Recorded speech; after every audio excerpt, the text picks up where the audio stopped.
Welcome to the world of biology વિશ્વની અંદર આપ સૌનું સ્વાગત કરું છું. આજે એક બહુ મહત્વપૂર્ણ ટોપિક એવો મ્યુટેશન એટલે કે વિકૃતિ વિશેની આજે આપણે સમજ લેવાના છીએ. સ્ટુડન્ટ્સ આવો આપણે ટોપિક બાય ટોપિક સમજીએ કે વિકૃતિ કોણે ઓળખાવી સૌપ્રથમ. બરાબર છે. તો સ્ટુડન્ટ્સ શબ્દ તો તમે બહુ વખત સાંભળેલો હોય છે. બરાબર છે કે વિકૃતિ એવો શબ્દ તમે સાંભળેલો હોય કે જેના કારણે જે છે એ ડીએનએ જે છે એની કોડિંગ જે હોય છે ન્યુક્લિયોટાઇડની એટીજીસીની એ જે છે આખે શું થઈ જાય બદલાઈ જાય. બરાબર છે. તો સમજીએ જે વિકૃતિ હોય છે વિદ્યાર્થીઓ એ એવી ઘટના છે કે જેના પરિણામે ડીએનએ અનુક્રમમાં વૈકલ્પિક બદલાવ પ્રેરાય છે. હવે તમને એ ખબર છે સ્ટુડન્ટ કે ડીએનએ નો અનુક્રમ ધેટ મીન્સ કે ડીએનએ સિક્વન્સિંગની અંદર એ ની સામે ટી હોય છે, સી ની સામે જી હોય છે. આ રીતનું આખું એટીજીસી નું આખું શું હોય છે એક પર્ટિક્યુલર સિક્વન્સ હોય અને પર્ટિક્યુલર સિક્વન્સથી પર્ટિક્યુલર પ્રોટીન જે છે બનતું હોય. બરાબર છે. એની માહિતી હોય, એની પાસે માથાના વાળની માહિતી હોય, સ્કિનના સેલ્સ બનવાની માહિતી હોય, બરાબર છે, લીવરના સેલ્સ બનવાની માહિતી હોય, ચોક્કસ એન્ઝાઇમ બનવાની માહિતી હોય. સો પર્ટિક્યુલર માહિતી જે છે એ ડીએનએ પાસે રહેલી હોય છે અને ચોક્કસ એના સિક્વન્સિંગમાં હોય. હવે સ્ટુડન્ટ સમજી લો કે દાખલા તરીકે એ જે ચોક્કસ માહિતી છે એ ડીએનએના ચોક્કસ ખંડમાં છે જેને આપણે જનીન કહીએ છીએ. તો આ જે જનીન છે એના સિક્વન્સની અંદર માની લો કે કંઈક યુવી રેઝ કે બરાબર છે કંઈક કેમિકલ ને કારણે અથવા તો ગામા રેઝને કારણે એમાં શું થઈ ગયું જસ્ટ કોડિંગમાં ચેન્જ થઈ ગયું. થોડુંક ચેન્જ થઈ જાય ને તો પણ જે પ્રોટીન બનવું પડે ને પ્રોટીન ન બને, જે એન્ઝાઇમ બનવું પડે એ એન્ઝાઇમ બને નહીં અને વ્યક્તિનું મૃત્યુ પણ થઈ શકે. બરાબર છે. એટલે વિકૃતિ જે છે આ રીતની હોય છે. વિકૃતિ જે છે એ સમયાંતરે જે છે એ આવતી જ હોય છે અને એના કારણે ઉદ્વિકાસ પણ જોવા મળતો હોય છે. સમજીએ.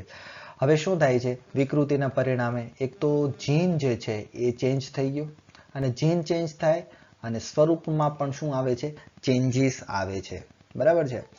જેનેટિકલ ચેન્જીસ પણ આવી શકે અને દેહધાર્મિક પણ આપણને દેખવા મળે. દાખલા તરીકે કોઈ મ્યુટેશન થઈ ગયું, તમે સ્પાઈડરમેન એવું મૂવી જોયું હોય તેમાં જોજો કે કરળીઓ જે છે કરડે એટલે તમને આમ ડીએનએ દેખાડે છે અને ડીએનએ ની અંદર એટીજીસી જેવું દોરેલું હોય છે અને એ આખું ચેન્જ થઈ જાય છે.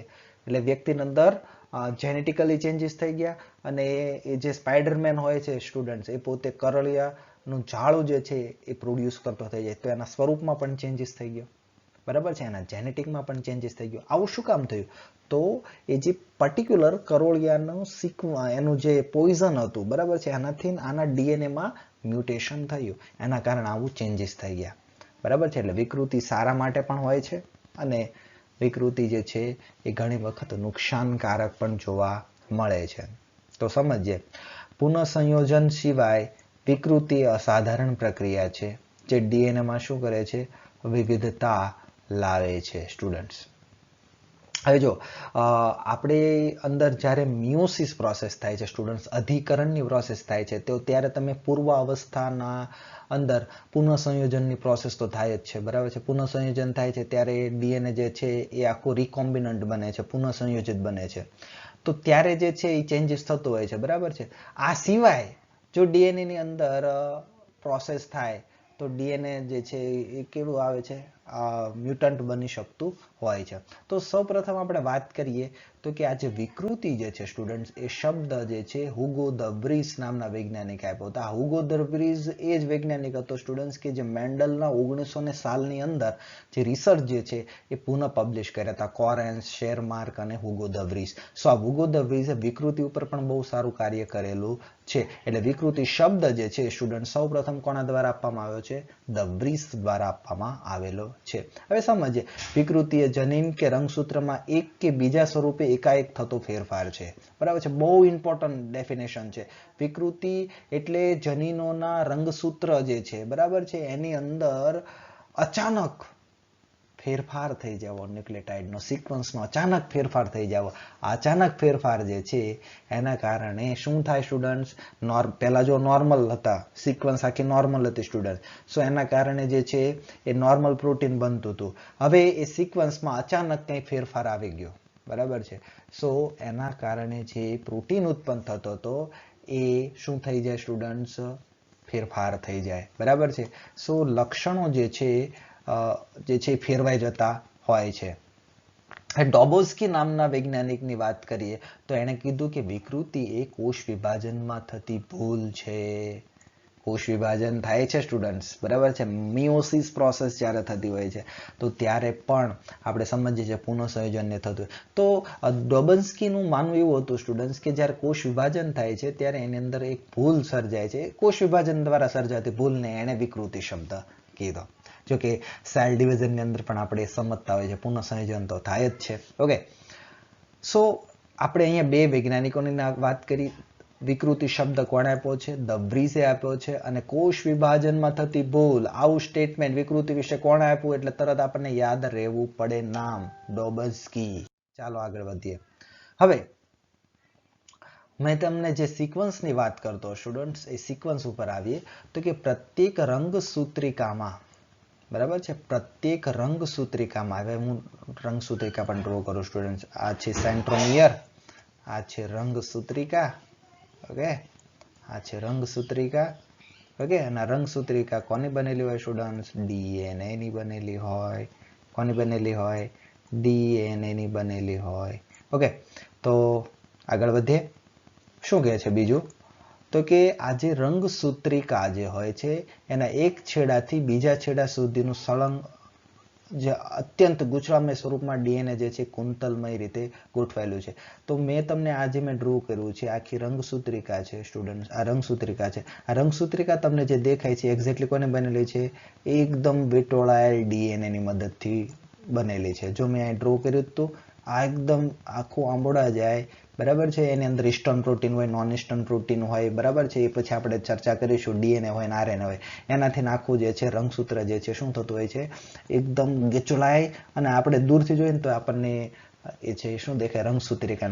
રંગસૂત્રિકા વચ્ચે આ રીતનું શું આવેલું છે? સેન્ટ્રોમિયર આવેલું હશે સ્ટુડન્ટ્સ. સેન્ટ્રોમિયર આવેલું છે. સો ડીએનએ જે છે એ રંગસૂત્ર ની રચના કરે છે આવી રીતે. એટલે ડીએનએ છે એકદમ ગૂંચળામય ગોઠવાય અને આ રીતના શું કરે છે? એક રંગસૂત્રની રચના કરતું હોય છે. સ્ટુડન્ટ્સ, તમને જાણીને આશ્ચર્ય થશે કે આપણા જે સેલ્સ છે સ્ટુડન્ટ્સ, બરાબર છે, એ એક સેલની અંદર 2.2 મીટર લાંબુ ડીએનએ હોય છે સ્ટુડન્ટ્સ. કેટલું લાંબુ હોય છે? 2.2 મીટર. તમને એમ થાય કે સર સેલ જ આપણને નરી આંખે નથી દેખાતો, તો આવડું આ ડીએનએ 2 મીટર કેવી રીતે સમાયેલું હશે? એનું પેકેજિંગ હોય છે, બહુ સરસ રીતે એનું પેકેજિંગ થયેલું હોય છે, બરાબર છે. આ વાત એક સેલની અંદર 2.2 મીટરની વાત કરીએ. આપણા સેલ, આપણું જે શરીર છે એની અંદર સ્ટુડન્ટ 3.7 ટ્રિલિયન સેલ્સ છે. ટ્રિલિયન એટલે 10 ની પાછળ 12 શૂન્ય લાગે સ્ટુડન્ટ. એટલે એટલું બધું ડીએનએ થાય ને સ્ટુડન્ટ્સ કે 3.7 ટ્રિલિયન ઇન્ટુ 2.2 મીટર, બરાબર છે. તો એટલું બધું ડીએનએ થાય સ્ટુડન્ટ્સ કે અહીંથી ચંદ્ર સુધી પહોંચી જાય ને ચંદ્રથી પાછા જાય ને તો પણ આપણું ડીએનએ ખૂટે નહીં. આવી રચના છે આપણા ડીએનએ. એટલે ડીએનએ એકદમ ગૂંચળામય રચના કરી અને રંગસૂત્ર બનાવતો છે. પરંતુ આ સમજવાની જેવી જરૂરિયાત છે સ્ટુડન્ટ કે આવું રંગસૂત્ર આપણને દેખાય ક્યારે? જ્યારે સેલને ડિવાઈડ થવાનું હોય ને ત્યારે જ. નોર્મલી સેલ્સ છે એને ડિવાઈડ નથી થવાની જરૂરિયાત, તો રંગસૂત્ર છે એકદમ સ્કેટર ફોર્મમાં હોય છે, એકદમ પથરાયેલું જોવા મળે છે. આ વસ્તુને પણ આપણે ધ્યાનમાં રાખવી ખૂબ અગત્યની બની જાય છે, બરાબર છે. આપણે થોડા અંદરની બાજુએ ડિટેલમાં જતા રહ્યા. ઓકે, આપણે ટોપિક ઉપર આવીએ તો કે જે ડીએનએ છે સ્ટુડન્ટ્સ, ડીએનએનો જે ખંડ હોય છે, બરાબર છે, એનું લોપ થવું અથવા તો ડીએનએ નું દ્વિગુણન થવું. હવે જો સ્ટુડન્ટ, વિકૃતિ જે છે એ આપણે એવું કીધું કે સિક્વન્સમાં ફેરફાર થઈ જવો, બરાબર છે. સિક્વન્સમાં શું થઈ જવો? ફેરફાર થઈ જવો. Is it okay student? તમને આટલું સમજાણું? વિકૃતિ એટલે ડીએનએ ની સિક્વન્સમાં ફેરફાર થઈ જવો. અહીંયા જો ટી છે, અહીંયા એ છે, અહીંયા એ છે, સી છે, ટી છે, જી છે. ફોર એક્ઝામ્પલ, આ આપણી એક નોર્મલ ઓરિજિનલ સિક્વન્સ છે. ઓકે, નોર્મલ ઓરિજિનલ સિક્વન્સ છે. ખ્યાલ આવ્યો? તો એવું બની શકે સ્ટુડન્ટ્સ કે આ જે આખી નોર્મલ સિક્વન્સ છે, ટી પછી એ જવું પડે, એ પછી એ જવું પડે, એ પછી સી જવું પડે, સી પછી ટી જવું પડે. આ રીતની પર એક્ઝામ્પલ એક શું છે? આપણી નોર્મલ સિક્વન્સ છે. તો આ નોર્મલ સિક્વન્સમાં ચેન્જીસ કઈ રીતે આવી શકે? તો સર ચેન્જીસ તો ઘણી રીતે આવી શકે. હું છે ને આ સી છે એને કાઢી નાખું તો પણ ચેન્જીસ આવી જાય. તો પછી જો ટી પછી એ પછી પાછું ટી થઈ ગયું પછી જી થઈ ગયું. જે પહેલા એ અને ટી ની વચ્ચે સી હતું એ સી ને તમે કાઢી લીધું, સિક્વન્સ ચેન્જ થઈ ગઈ. તો શું કર્યું તમે ત્યાં સી ને બહાર કાઢી લીધું. Is it okay?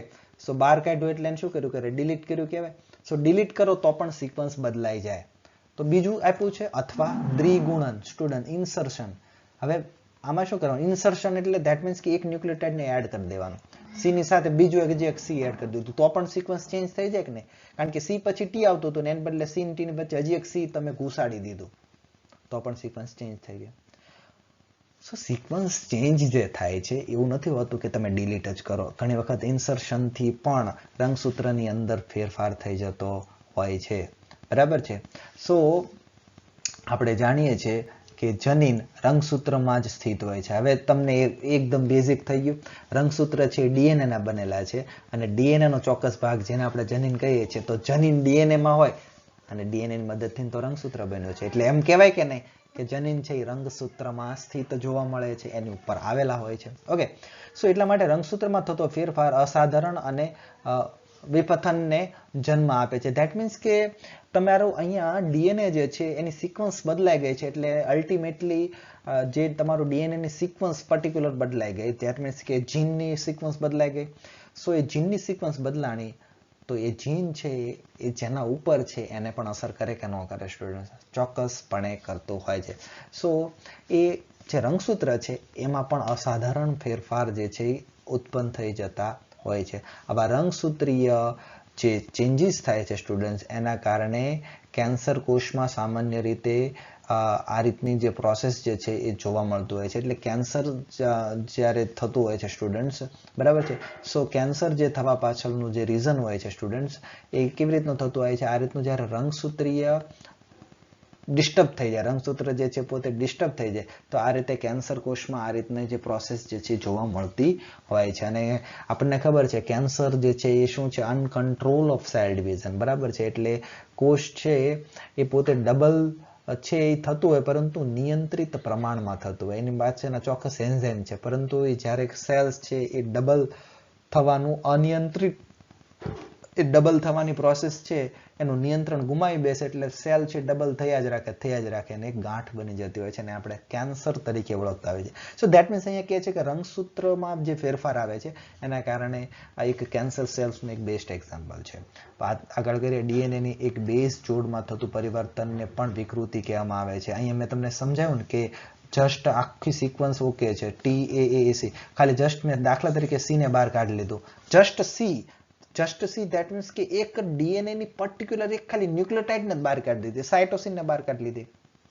જુઓ એ તમને દેખાય છે સ્ટુડન્ટ? ધેટ મીન્સ શું થાય student? Tyrosine. A for adenosine, C for cytosine, T for tyrosine. Okay, so thymine, G for guanine, બરાબર છે. C for cytosine, A for adenine. So આ તમે નામ છે એ સાંભળેલા હશે ધોરણ 10 ની અંદર, બરાબર છે. સો આપણે ATGC એવું તો શબ્દ તમે સાંભળેલું જ હોય છે. ડીએનએ માં ATGC હોય ન્યુક્લિયોટાઇડ અને આરએનએ માં AUGC હોય, થાઇમિનની જગ્યાએ ત્યાં યુરેસિલ હોય. Is it okay? સો ઘણી વખત જે છે જસ્ટ એક ન્યુક્લિયોટાઇડમાં ફેરફાર થઈ જાય. દાખલા તરીકે ટી ને તમે બહાર કાઢી લીધી તો આવા પ્રકારનું કે જ્યાં ડીએનએ ની ખાલી એક ન્યુક્લિયોટાઇડમાં ચેન્જીસ આવ્યું તો એને પોઈન્ટ મ્યુટેશન કહેવાય. જસ્ટ એક પોઈન્ટ, બરાબર છે. દાખલા તરીકે જી ને બહાર કાઢી લીધો, બરાબર છે. જો અહીંયા તમને સમજાયું આ સી જે છે એને તમે શું કરી નાખ્યો? ચેન્જ કરી નાખ્યો, બરાબર છે. જો અહીંયા તમે સી જે છે એ એડ કરી દીધો અથવા તો ડિલીટ કરી દો પરંતુ એક ન્યુક્લિયોટાઇડ લેવલે ખાલી ચેન્જીસ કરો તો એને શું કહેવામાં આવે છે? પોઈન્ટ મ્યુટેશન તરીકે ઓળખીએ છીએ. સો આ પ્રકારની વિકૃતિનું જાણીતું એક્ઝામ્પલ જે છે સિકલ સેલ એનિમિયા છે. હું તમને પાછળથી સમજાવીશ કે સિકલ સેલ એનિમિયા એક્ઝેક્ટલી છે શું. ઓકે, ડીએનએ ની વધારે બેઝની જોડીમાં મ્યુટેશન ઉત્પન્ન થાય, બરાબર છે. એવું પણ બની શકે કે ઘણી વખત એક ન્યુક્લિયોટાઇડ રિલેટેડ ન હોય પરંતુ એક કરતા વધારે ન્યુક્લિયોટાઇડમાં અસર થતી હોય, બરાબર છે.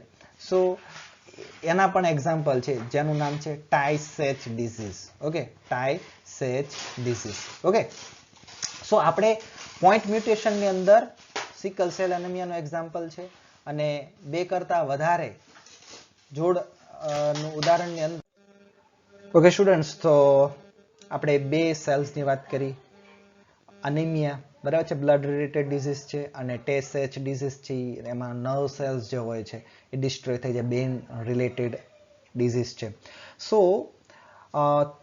પોઈન્ટ મ્યુટેશનનું એક્ઝામ્પલ સિકલ સેલ એનિમિયા, અને જ્યારે ડીએનએની વધારે ન્યુક્લિયોટાઇડને અસર થતી હોય તો એનું એક્ઝામ્પલ છે ટેસએચ ડિઝીઝ. ઓકે, આગળ વધીએ. વિકૃતિ અનેક રાસાયણિક અને ભૌતિક કારકો દ્વારા પણ થાય છે. ઘણી વખત રાસાયણિક દ્વારા પણ થતું હોય છે, બરાબર છે, અને ઘણી વખત ભૌતિક પ્રેરક, દાખલા તરીકે gamma rays, X rays, UV rays, એના દ્વારા પણ થાય. એક્સ રેઝ જે પાડતા હોય એ જોજો આગળ છે એ રાખતા હોય છે એનું પ્રોટેક્શન, બરાબર છે, જેથી કરીને વારંવાર એક્સરે પાસ થાય ને તો એનાથી પણ કેન્સર થાય.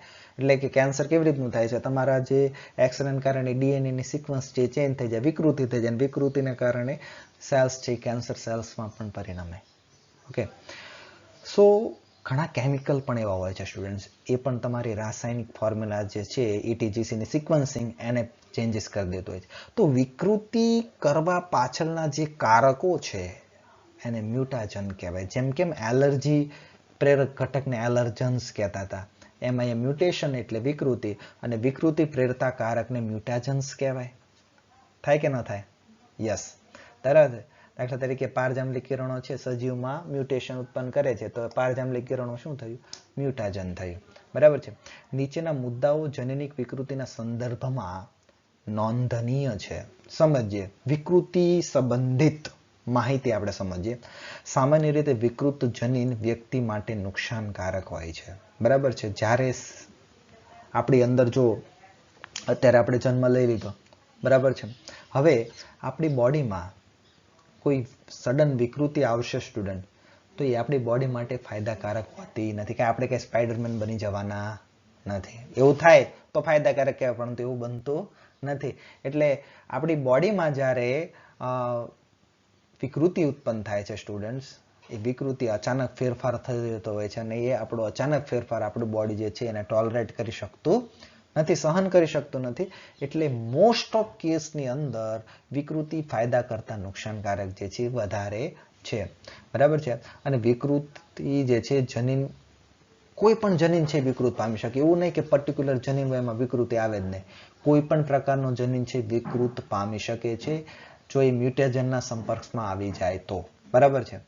વિકૃતિ સ્વયંભૂ હોઈ શકે, બરાબર છે. સ્વયંભૂ હોઈ શકે એટલે ધેટ મીન્સ કે કુદરતી, બરાબર છે, કુદરતી હોઈ શકે, બરાબર છે.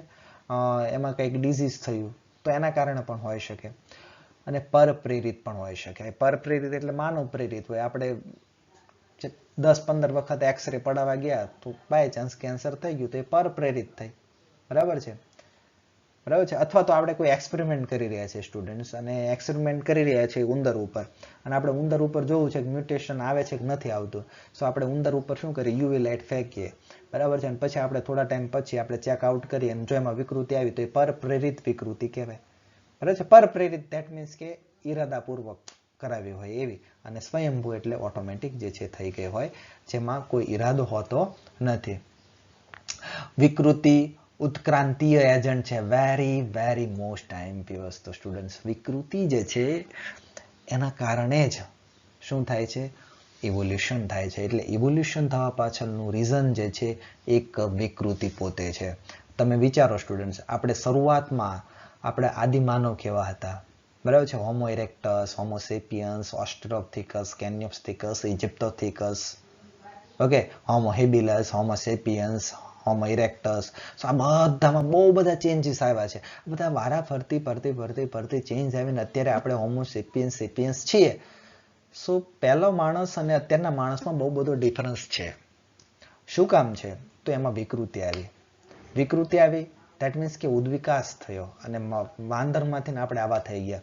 સો આવું થયું એ ઉદ્વિકાસને કારણે થયું, પરંતુ ઉદ્વિકાસ શું કામ થયો? તો કે એનું વિકૃતિ આવી, જનીન છે એમાં વિકૃતિ આવી. સ્ટુડન્ટ તમે સમજી શકો, આપણે એક શબ્દ બોલતા હોય છે લિંગી પ્રજનન કરે ને એમાં જ ઉદ્વિકાસ થાય.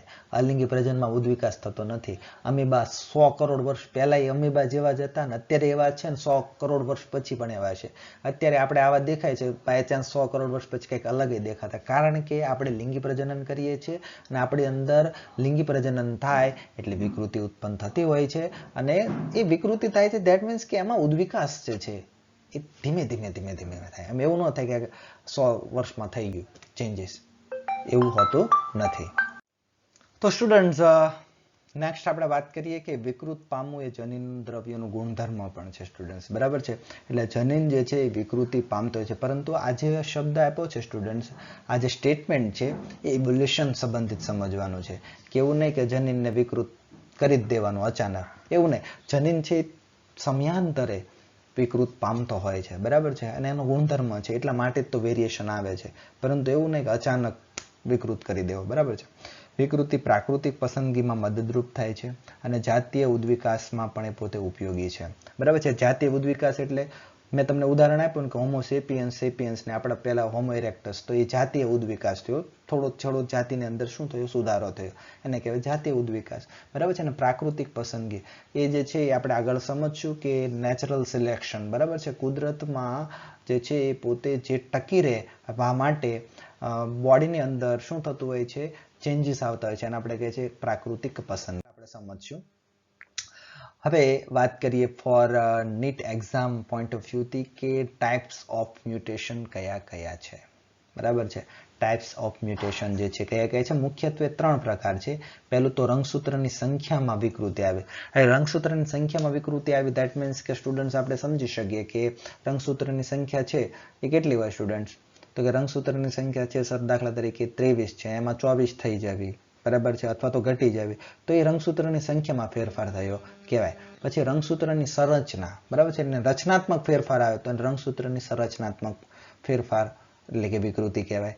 અને જીન વિકૃતિ ધેટ મીન્સ કે પર્ટિક્યુલર આખા રંગસૂત્ર રિલેટેડ નહીં, પરંતુ જનીનના પર્ટિક્યુલર ન્યુક્લિયોટાઇડ રિલેટેડ કંઈક ચેન્જીસ થયા હોય તો એને આપણે કહીએ જેનેટિક મ્યુટેશન તરીકે ઓળખીએ છીએ. સૌથી પહેલા આપણે સમજીએ સ્ટુડન્ટ્સ, યાદ રાખજો, સૌથી પહેલા આપણે સમજીએ રંગસૂત્રની સંરચનાત્મક અનિયમિતતા, બરાબર છે. ધેટ મીન્સ કે સેકન્ડ નંબરનો પોઈન્ટ્સ છે એ આપણે હાઇલાઇટ કરી રહ્યા છીએ, બરાબર છે. તો સમજીએ, દરેક જાતિના લક્ષણોમાં ચોક્કસ સંખ્યામાં રંગસૂત્ર હોય છે, ચોક્કસ સંખ્યામાં જ રંગસૂત્ર હોય છે.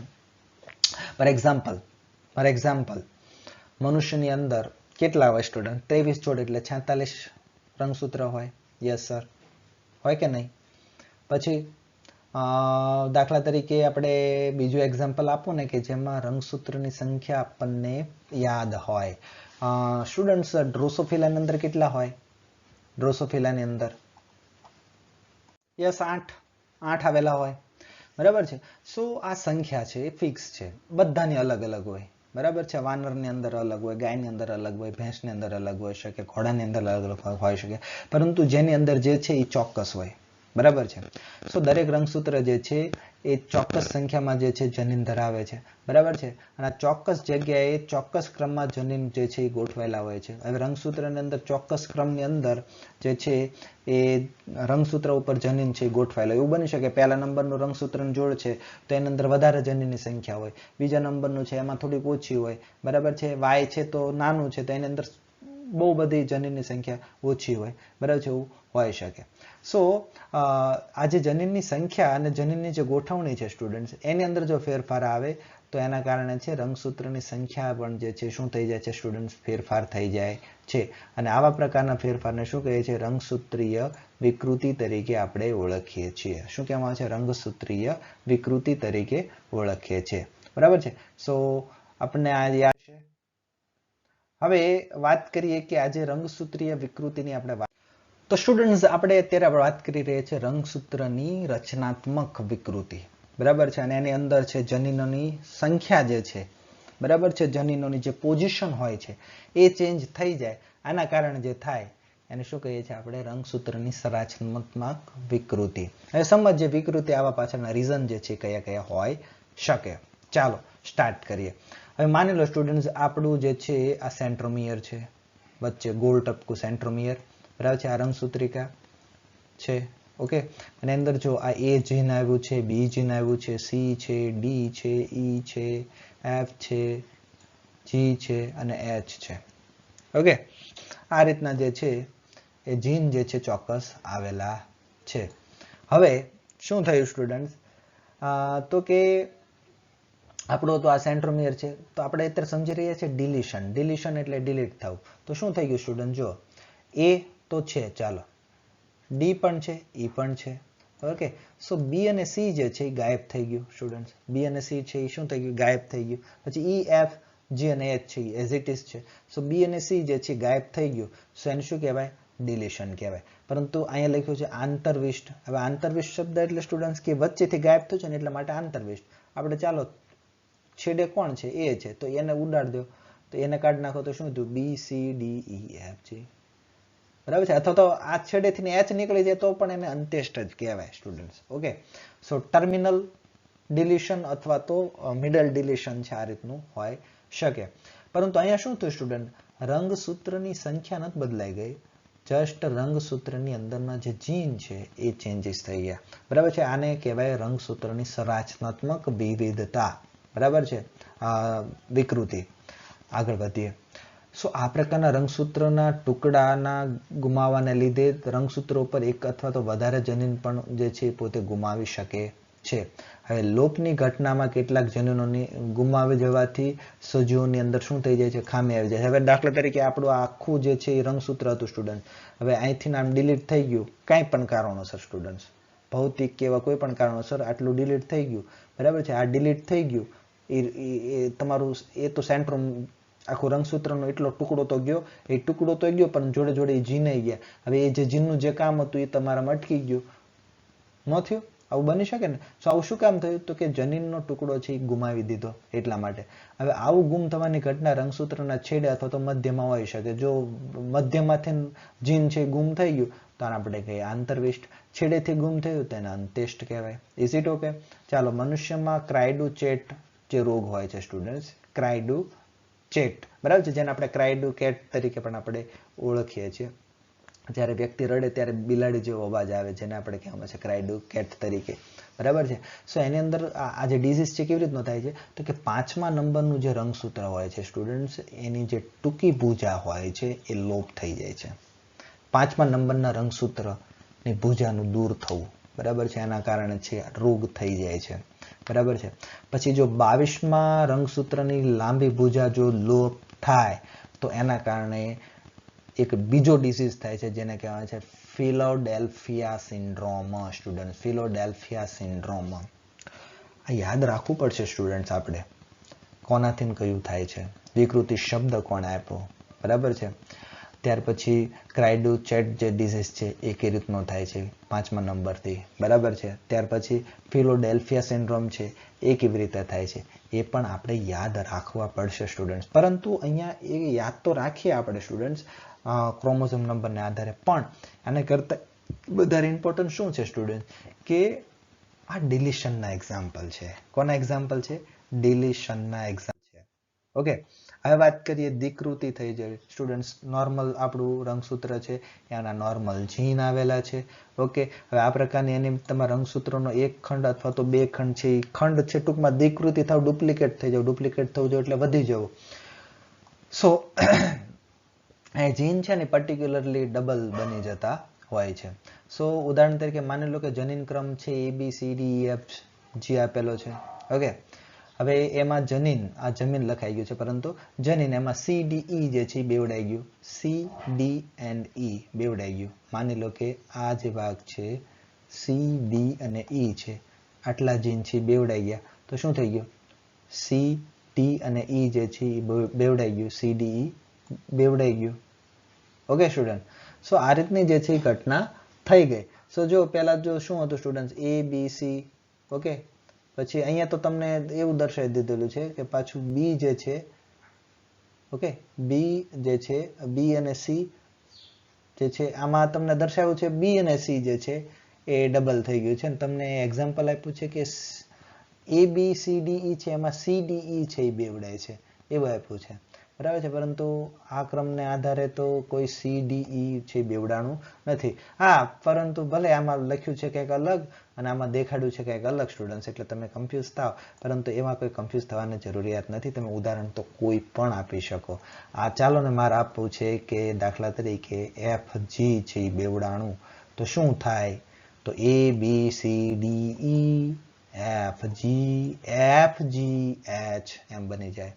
અહીંયા છે એ B અને C છે બેવડાણું સ્ટુડન્ટ, તો જો AB અને C, ઓકે, પરંતુ B અને C બેવડાણું, ધેટ મીન્સ ફરીથી B અને C લખ્યું, ફરીથી પાછું હતું ને એનું આવી ગયું. ધેટ મીન્સ કે આ B અને C છે એ બેવડાણું, એટલા માટે ક્રમ છે બદલાઈ ગયો. ક્રમ બદલાઈ ગયો કેવો થયો સ્ટુડન્ટ? તો કે આ રીતે બની ગયો કે ABCBCDEFGH આવો બની ગયો. બરાબર છે. ઘણી વખત સ્ટુડન્ટ્સ એવું પણ થઈ શકે કે ડબલ તો થાય, પરંતુ ડબલ થઈને પાછું અંદરો અંદર બદલાય જાય. જો આ ABC, ઓકે, પરંતુ અહીં B અને C છે, તો C પહેલા આવી જાય અને B પછી આવી જાય, પરંતુ આ B અને C ટૂંકમાં ડબલ થયું. બરાબર છે, ડબલ થવું જોઈએ. એ ડબલ જે થાય છે ક્રમમાં પણ થઈ શકે, B અને C ના ક્રમમાં, ABC ના ક્રમમાં છે, એના અનુબંધ કહેવાય. પરંતુ એવું પણ ડબલ તો થયું, પરંતુ C પહેલા આવી જાય અને B પછી તો આ ઉલટું પણ થઈ ગયું, પરંતુ ડબલ થયું. બરાબર છે, ઉલટું થાય સીધું થાય, પરંતુ ડબલ થયું. બરાબર છે. સો આવું થાય સ્ટુડન્ટ્સ, તો પણ છે એ જનીન છે નોર્મલ કરતાં વધી જાય. સો ડ્રોસોફિલાની અંદર જો આવા પ્રકારનું ઘણી વખત જે છે જોવા મળતું હોય છે, ડુપ્લિકેશન જોવા મળતું હોય છે, એના કારણે શું થઈ જાય છે? આંખનું જે કદ છે એ નોર્મલ કરતાં મોટું થઈ જાય છે. બરાબર છે. શું કામ? કારણ કે જે કદ માટેનું જે નિયંત્રિત કરતા જીન હોય છે એની સંખ્યા છે ઘણી વખત ડબલ થઈ જતી હોય છે. સો ડ્રોસોફિલાની આંખનું એક્ઝામ્પલ જે છે ડુપ્લિકેશનનું એક્ઝામ્પલ છે. કોનું એક્ઝામ્પલ છે? ડુપ્લિકેશનનું એક્ઝામ્પલ છે. વાત કરીએ ઇન્વર્સનની સ્ટુડન્ટ્સ, વાત કરીએ ઇન્વર્સનની, ધેટ મીન્સ કે ઉત્ક્રમણ. વાત કરીએ ઉત્ક્રમણ. તમને એમ થાય સર આમાંથી પૂછાશે કેવી રીતે એક્ઝામમાં? તો સ્ટુડન્ટ્સ તમને આ રીતની ઇમેજ આપી દીધી હોય, બરાબર છે, મૂળ સ્થિતિ છે આ રીતની આપી દીધી હોય, બરાબર છે, અને આ રીતનું કંઈક ચેન્જ કરી દીધું હોય, અથવા તો આગળ આપણે ભણી ગયા ડુપ્લિકેશનના, બરાબર છે, ડિલીશનના, તો તમને ઓળખવાનું કે આ મ્યુટેશન છે કેવા પ્રકારનું છે. જસ્ટ આકૃતિ જોઈને કયો તો આપણને ખ્યાલ આવવો પડે. ચાલો હવે વાત કરીએ ઉત્ક્રમણ. ઉત્ક્રમણ એટલે સ્ટુડન્ટ્સ ઇન્વર્સન. જસ્ટ એમાં ડિલીટ નથી કરવાનું કે નથી એડ કરવાનું, જે જીન છે એમાં ખાલી ફેરબદલી કરી નાખવાની છે, આગળ પાછળ થઈ જવાનું છે, બીજું કાંઈ નહીં. ઓકે, હવે જો આ રીતનું થાય. હવે ઉત્ક્રમણની અંદર જનીન ગુમાવવાનું કે મેળવવાનું નથી, એટલે નથી એડ કરવાનું કે નથી ડિલીટ કરવાનું. તો શું કરવાનું છે? રંગસૂત્રનો કોઈ ચોક્કસ ટુકડો જે છે એ તૂટે છે અને એ જ રંગસૂત્રનો ઉત્ક્રમિત સ્થિતિમાં જે છે પોતે જોડાઈ જાય છે. અને જ્યારે આવું થાય છે ત્યારે જ્યારે પોતે મૂળ સ્થિતિમાં આવી જાય છે ત્યારે એનું બંધારણ જે છે સ્ટુડન્ટ્સ બદલાઈ ગયેલું હોય છે. સમજજે સ્ટુડન્ટ. સર અમે તમને એમ કહેતા હતા કે આમાં જીન છે એ ગુમાવવાનો નથી કે નથી મેળવવાનો, તો અહીંયા તો તમે તોડ્યું. સ્ટુડન્ટ્સ આપણે જીનને ડબલ કરતા નથી કે જીન જે છે એને ડિલીટ સાવ કરી નાખતા નથી. આ જસ્ટ રંગસૂત્ર તૂટે છે પણ પાછું જોડાય પણ છે સ્ટુડન્ટ્સ. ઓકે, અને જોડાય છે ત્યારે એવું નથી હોતું કે જ્યાંથી તૂટ્યું હતું ત્યાંથી ન જોડાય. બરાબર છે, સમજજે. ચાલો, આપણને નોર્મલ સ્થિતિ આપી દીધી છે ABCDEFG. ઓકે, હવે શું થયું સ્ટુડન્ટ્સ? તો કે અહીંથી જો સ્ટુડન્ટ્સ આપણે સમજી શકીએ, જો અહીં લૂપ બન્યું કે A, બરાબર છે, પછી B જે છે સ્ટુડન્ટ્સ, B જે છે આમ જતું રહ્યું, C છે આ બાજુ આવી ગયું, બરાબર છે, પછી પાછું નોર્મલ હતું ને એમનેમ, બરાબર છે. ધેટ મીન્સ કે આ રીતનું જે છે પોતે શું થઈ ગયું? લૂપ બન્યું. લૂપ બન્યા પછી છે એ તૂટી ગયું અને તૂટીને પાછું છે એ જોડાઈ ગયું, ખાલી ગાંઠ વળી ગઈ. સ્ટુડન્ટ તમે આમ સમજી લો, આ રીતનું આમ ક્રમ છે, દોરી છે, દોરી ઉપર બધું ગોઠવાયેલું છે અને તમે આમ ખાલી આમ ઊંચું કરો, બરાબર છે, બરાબર છે, ઊંચું કરી નાખ્યું અને ફેરવું તો છે ત્યાં શું થઈ ગયું? આમ દોરો છે, દોરાને ઊંચું કર્યું, ઊંચું કરીને આમ ફેરવો, ટર્ન કરો, તો ટર્ન કરો તો ચેન્જ થઈ જાય કે ન થઈ જાય? આ છે સ્ટુડન્ટ, સમજો. આ દોરીને હું આમ ઊંચી કરું, બરાબર છે, તો ઊંચું કરું તો અહીંયા B જ ને અહીં C જ રહે. પછી એને હું આમ એક વળ ચડાવું તો શું થઈ જાય? ચેન્જ થઈ જાય અને તૂટી ગયું. અને તૂટી ગયું ફરીથી પાછું હતું ને હતું જોડાઈ ગયું, પરંતુ શું થઈ ગયું? B ની જગ્યાએ C આવી ગયું, C ની જગ્યાએ B આવી ગયું. બાકી કોઈ ચેન્જીસ નથી. એટલે લૂપ છે બને છે અને લૂપ છે પછી તૂટે છે, અને તૂટીને પછી જ્યારે જોડાય છે ત્યારે જે જનીન પહેલા હતા એ એના સ્થાને ન રહ્યા બદલાઈ ગયા. સો આ એક્ઝામ્પલ જે છે બહુ ખાસ યાદ રાખવું. એટલે આની અંદર શું થાય છે, જે નોર્મલ ABCDEFG ની પોઝિશનમાં હતા અને એની અંદર B અને C તેમજ E અને F ની વચ્ચે જે છે કટિંગ ડાઉન થઈ ગયું. અને બીજું એક્ઝામ્પલ આપી દીધું. અહીંયા આ રીતના સમજાવ્યું છે, બરાબર છે. એમાં કોઈ કન્ફ્યુઝન થવું જોઈએ નહીં. અહીંયા એનો જ 2 એક્ઝામ્પલ લઈને તમને સમજાય છે એટલે વધારે આપણને આઈડિયાસ છે ક્લિયર થાય. પરંતુ તમને સમજાઈ ગયું. આમ લાઈનમાં હતું એટલે એને ઊંચું કર્યું ફેરવ્યું, તોડ નાખ્યું, પાછું જોડ દો તો બદલાઈ જ જાય ને, બરાબર છે. જેને શું કહેવાય, ઉત્ક્રમણ તરીકે ઓળખીએ છીએ. હવે ચોથું વાત કરીએ સ્થળાંતરણ. કોની વાત કરીએ છીએ? સ્થળાંતરણની. હવે આની અંદર સ્ટુડન્ટ સ્થળાંતરણ એટલે એવી રીતે કે આપણને ખબર છે કે રંગસૂત્ર છે એ 23 જોડમાં છે, બરાબર છે. હવે આની અંદર એવું બની શકે કે રંગસૂત્રનો ટુકડો છે એ તૂટી જાય અને તૂટીને અન્ય નંબરના રંગસૂત્રની જોડની સાથે જે છે એ જોડાઈ જવું, બરાબર છે. સો એને શું કહેવામાં આવે છે? સ્થળાંતરણ. લોકેશન છે પોતાના ક્રમના રંગસૂત્રમાંથી એને છોડી અને બીજા અન્ય ક્રોમોઝોમ નંબર ઉપર સ્થળાંતરિત પામવું, એને શું કહેવાય? ટ્રાન્સલોકેશન તરીકે ઓળખીએ છીએ. આમની અંદર રંગસૂત્રનો ભાગ જે છે એ જે છે છૂટી જાય છે અને અન્ય બીજા રંગસૂત્રની સાથે જોડે. જ્યારે એક રંગસૂત્રમાંથી છૂટું પડીને બીજા રંગસૂત્ર સાથે વાત થતી હોય, બરાબર છે, અને એ રંગસૂત્ર એવું કે જે એકબીજાનું સંયુગ્મી નહોતું, હોમોઝાયગસ કન્ડિશનમાં નહોતું, એની જગ્યાએ સ્થળાંતરિત થયું, બરાબર છે, જેને શું કહેવાય છે? ટ્રાન્સલોકેશન. સ્ટુડન્ટ્સ, આપણે હજી રંગસૂત્રની સંખ્યાત્મક પ્રકાર પણ આપણે સમજ્યા નથી, બરાબર છે. એમાં બહુ સરસ ભણવાનું આવે છે. એન્યુપ્લોઇડી, યુપ્લોઇડી, પોલીપ્લોઇડી, નલિઝોમી વગેરે વગેરે, ડબલ નલિઝોમી, આવું સમજવામાં આવતું હોય છે. હવે એ કાઢી નાખ્યું છે એટલે આપણે એ સમજતા નથી. પરંતુ અહીંયા બહુ જ યાદ રાખજો students, for NEET point of વ્યૂથી વાત કરું છું કે અહીંયા જે છે કોષ્ટકને યાદ રાખવો ખૂબ જરૂરી છે. સમજીએ કોનો મતલબ શું થાય છે. આવું બહુ પૂછાય છે સ્ટુડન્ટ, બહુ ધ્યાનથી સમજજો. ઓકે, ચાલો વાત કરીએ દૈહિક વિકૃતિ.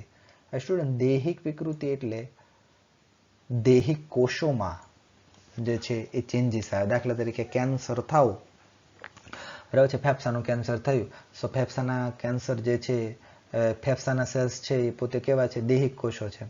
તો એવું થાય કે ફાધરને ફેફસાનું કેન્સર થયું છે, બરાબર છે, સો એના છોકરાને પણ થાય, એવું થતું નથી, બરાબર છે. સો આને શું કહેવાય? દૈહિક વિકૃતિ. પરંતુ આ ફેફસાનું કેન્સર થયું એ કેવા પ્રકારની વિકૃતિ થઈ ગઈ? દૈહિક વિકૃતિનું એક એક્ઝામ્પલ છે. હવે વાત કરું જનનીકીય વિકૃતિ. એ જનનીકીય વિકૃતિ જે છે સ્ટુડન્ટ્સ, એ જનન અધિચ્છદીય સેલ્સના કોષોમાં થાય છે, બરાબર છે. જનન અધિચ્છદીય એટલે કે જનન માતૃ કોષ જે હોય, બરાબર છે, માતૃ શુક્રકોષ, માતૃ અંડકોષ, એમાં થાય. હવે એમાં થાય તો વારસાગત આવવાનું કે ન આવવાનું? ચોક્કસપણે આવે, બરાબર છે. જન્યુજ વિકૃતિ, ધેટ મીન્સ કે જન્યુમાં વિકૃતિ આવી જાય. શુક્રકોષ કે અંડકોષ છે એ આપણા જન્યુસ છે, એની અંદર વિકૃતિ આવે તો જન્યુ જ કહેવાય. જનનીકીય વિકૃતિ, ધેટ મીન્સ કે માતૃ શુક્રકોષ કે માતૃ અંડકોષમાં જો વિકૃતિ આવે તો એને જનનીકીય વિકૃતિ કહેવાય. ફલિતાંડીય વિકૃતિ સ્ટુડન્ટ, હવે ફલિતાંડ બની ગયા પછી વિકૃતિ આવી તો એને ફલિતાંડીય વિકૃતિ કહેવાય. ઓકે, પછી પ્રભાવી વિકૃતિ સ્ટુડન્ટ. હવે પ્રભાવી વિકૃતિ એટલે સ્ટુડન્ટ્સ કે આ થોડી છે કેવી હોય?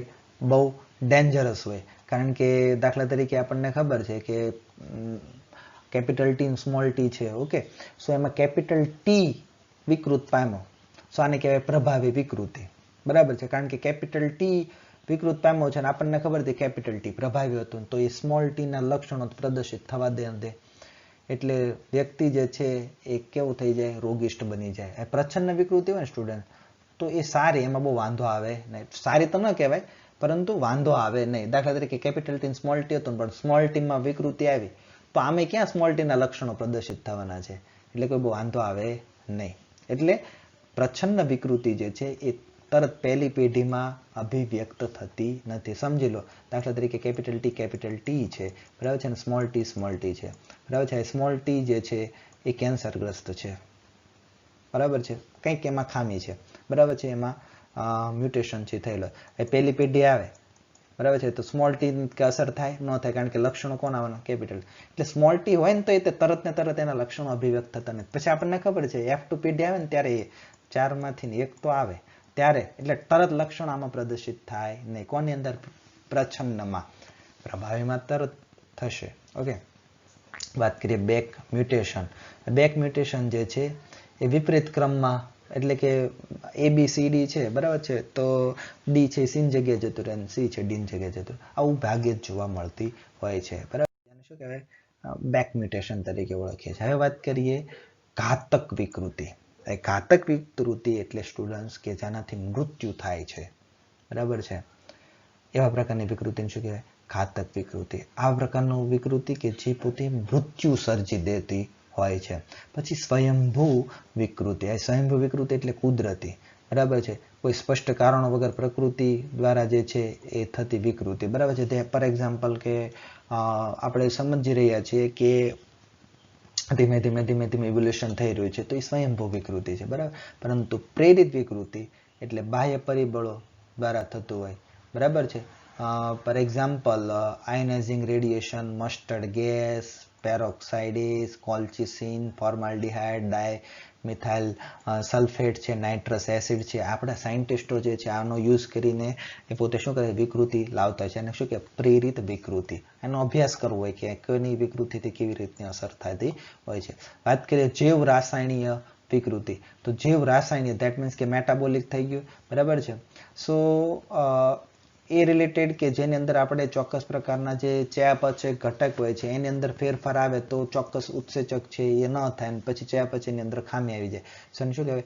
જૈવ રાસાયણિક વિકૃતિ તરીકે ઓળખીએ છીએ. આ બધાના નામ યાદ રાખો તો એક્ઝામમાં બહુ ઇમ્પોર્ટન્ટલી કામ લાગશે. ઓકે સ્ટુડન્ટ, તફાવત આપો સંલગ્નતા અને વ્યતિકરણ, બરાબર છે. સંલગ્નતા જે છે એ બે જનીનનું નિકટતમ છે, બરાબર છે. અને વ્યતિકરણ સ્ટુડન્ટ, વ્યતિકરણ જે છે એ સંલગ્નતાથી ટોટલી અલગ હોય, કારણ કે વ્યતિકરણથી પુનઃસંયોજન થાય, અને સંલગ્નતા જો વધારે હોય તો વ્યતિકરણ ઓછું હોય, વ્યતિકરણ વધારે હોય તો સંલગ્નતા ઓછી હોય. સંલગ્નતા વધારે હોય ધેટ મીન્સ કે બે જીન વચ્ચેનું અંતર એકદમ નજીક હોય, બરાબર છે. અને વ્યતિકરણ વધારે હોય ધેટ મીન્સ કે બે જીન વચ્ચેનું અંતર છે એકદમ દૂર હોય, બરાબર છે. બે એકબીજાનું રિવર્સ છે. સંલગ્નતા વધારે તો વ્યતિકરણ છે ઘટી જતું હોય છે. મનુષ્ય અને ડ્રોસોફિલામાં લિંગ નિશ્ચયન. આપણને ખબર છે XXXY પ્રકારનું લિંગ નિશ્ચયન, જેમાં મેલ છે એ વિષમયુગ્મી હોય છે. વિકૃતિ પ્રેરક જે ઘટકો જે છે, વિકૃતિ મ્યુટાજન્સ વિકૃતિ કેવી રીતે પ્રેરે છે એના શક્ય હોય એવા એક્ઝામ્પલ્સ જે છે તમારે આપવાના છે. ધેટ મીન્સ કે મ્યુટાજન્સના એક્ઝામ્પલ્સ તમે આપો, બરાબર છે, કે જે પોતે વિકૃતિ ઉત્પન્ન કરતા હોય. મેં તમને ઘણા બધા પાછળના સ્લાઇડની અંદર પણ એક્ઝામ્પલ્સ આપ્યા, તો એ તમે દર્શાવી શકો. લક્ષણોમાં બહુરૂપતા હોય તો પણ વ્યક્તિ તે લક્ષણો માટે બે જ કારકો ધરાવે છે. કેમ? સમજાવવાનું છે સ્ટુડન્ટ. જો સમજાઈ શકો તો કહેજો, પછી હું નહીતર તમને એની જે તમને એનો આન્સર જે છે એ ગ્રુપની અંદર મોકલી દઈશ, ફોરવર્ડ કરી દઈશ. Okay student. So all the best. Thank you very much.